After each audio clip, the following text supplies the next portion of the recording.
Bismillah. Assalamualaikum. Hey, jangan mau boleh jamu. Nama mana? Mana syaitan? La ilaha illallah. Wati awan yautin, wati awan yakin tiar. Yak si toba. Ajak dum kam ketat. Li mom ne ko noy kesal. Hana mbaɗen. Oh. Barkala. Hana mbaɗen no. Mbaɗen cawdan. Yow kale bi nga def? Maa ngi fi. Yaa ngi fii rek di gën a jongoma daal comme ni nga koy waxee. Gis nga.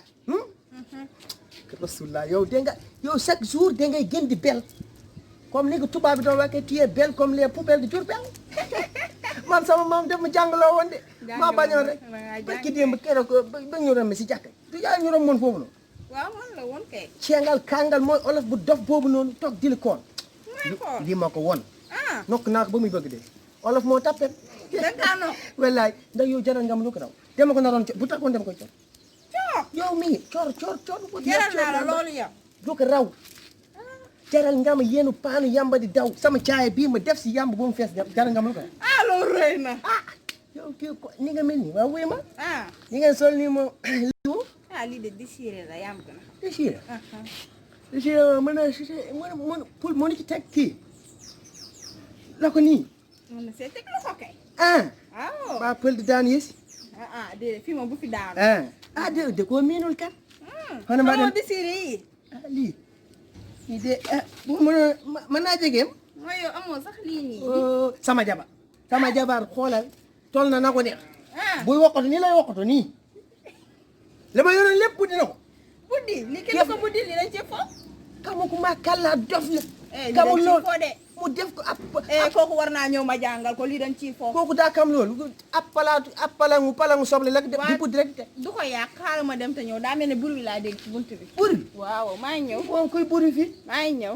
waay yow tam yow nam dir yaa ngi baakul kul wat dir yaa ngi baak na dalay nag xale bii moom dafa yàgg sax ko yow waay subhanaka normal ala ko musiba ni woon yow looy def fii looy wër yow merde waay yow boo defee ni ma cor la fii après nga andil ma fii ay problème bul yow daa di kenn kun pousse ma fii waay lan looy def fii nii man kale bi lay jàngal si nu ñuy julle li ma xalaat mbaadu loolu mbaadu kanaay du côté yooyu beneen côté bi xoolal bu ma xarit papa nga de sa baay barki démb mu ñuus ko fii ñuus yi metti nga naan sa xarit papa la xam nga xaritu papa nga père mbaa li may xalaat du loolu looy xalaat kala yooyu la du côté yooyu defal nag kurus laa yor kurus gis nga xanaa gisoo kurus moom lay def fii père kii ko xanaa yow sa nopp yi dafa bënnul wala dangaa bëgg ma bunal la père sama xaritu papa nga de yow sa yaar baa ngi ne ma nga bay da ngeen a xamante. waaw kii sama xaritu papa la du ma si xaritu papa sa papa barki démb laa ko ñuus du ma si xaritam nekk tum xaritam na leer leer sama xaritu papa nga sa yaar baa ngi ne dégg bu beneen yow dinaa ñëw ñu àggal tuuti dégg père doo toog yow koolal puusal fii dama lay coor de ni ma ñuusee sa baay noonu laa la ñuus na nga bañ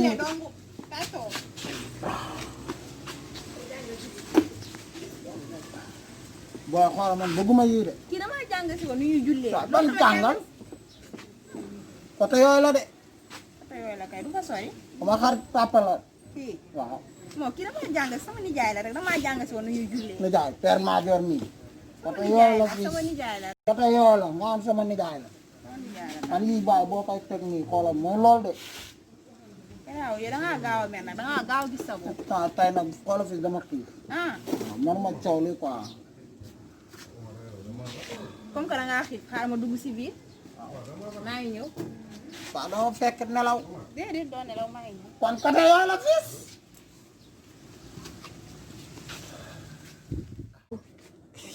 kii sama xarit papa la muy fréquenté fii quoi fii nag laay raye paa yi dañ jeex papa kar maajoor quoi ay mooluñu